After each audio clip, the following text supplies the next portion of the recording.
Sa kuhang ito malapit sa isang eskwelahan, makikita ang isang babaeng tila nag-aabot ng paper bag sa mga estudyante.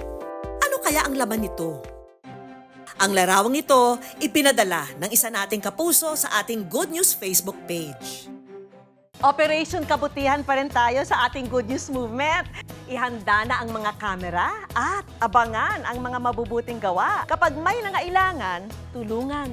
Kapag may nasaksiyang kabutihan, kuhanan. Personal niya raw nakilala ang babae at batid niyang palagi itong namimigay sa kanilang lugar. Naisipan ko pong isend sa Good News page dahil bukod sa yun din yung pangarap ko na makatulong, makapagbigay sa kapwa, naging masaya ako tsaka na-inspired ako dun sa kwento. Ang Good Samaritan sa larawan, ang Tubong Katanawan, Quezon at may-ari ng isang online shop na si Isabel. Ang paper bag na nakunang ipinamimigay niya, mga pagkain daw na pangbaon ng mga bata. At ang ganitong pamimigay, hindi na raw bago sa kanya. Bakit niya kaya ito ginagawa?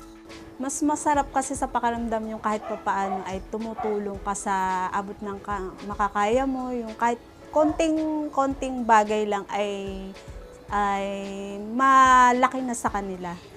Lumaki sa simpleng pamilya si Isabel, kung saan pinagkakakitaan ng mga magulang nila ang pagbubukid. Dahil lumaki rin sa hirap, ipinangako ni Isabel na balang araw siya naman ang tutulong sa mga kabataan. Ang online shop na raw ang pangunahing pinagkakakitaan ni Isabel, kung saan katuwang din niya ang asawa. Tuwing sasapit ang anibersaryo nila at iba pang mga espesyal na okasyon, talaga raw sineselebrate nila. Pero hindi lang daw basta celebration ha, dahil sa halip na maghanda o kumain sa labas, sila ang namimigay. Ang mantra raw ng mag-asawa, para magpasalamat sa natatanggap na biyaya, ibahagi ang biyaya sa iba. Kaya naman, para sa ika-36 niyang kaarawan ngayong parating na linggo, ang kanilang plano, magpakain sa kalapit nilang barangay.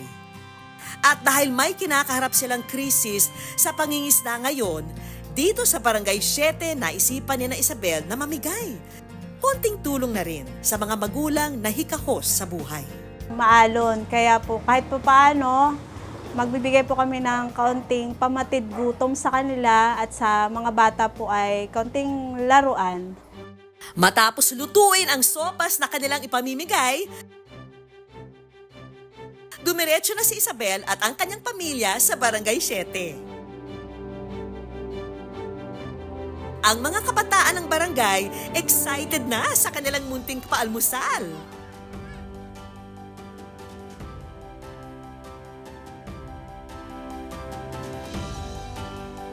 Malaking tulong po yun sa mga bata dito sa aming sitio.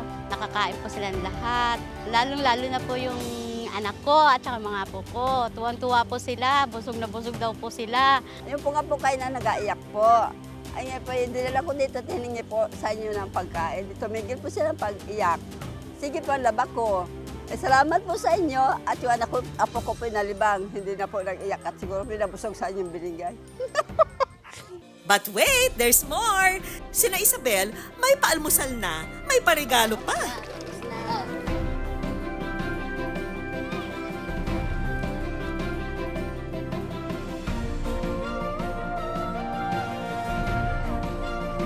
Para nga kay Isabel, ang ngiti at pasasalamat ng mga kabataang kanyang nabigyan ay sapat ng regalo para sa kanyang kaarawan.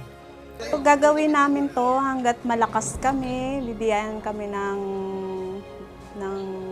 Panginoon Diyos ng malakas na pangangatawan. At syempre, ayan, kung may budget, hanggat kaya namin, kami po ay pagpapatuloy po namin hanggang sa aming makakaya. Ganon din po sa, kung hindi man kami, ay sa anak namin. Sila po ang magpapatuloy.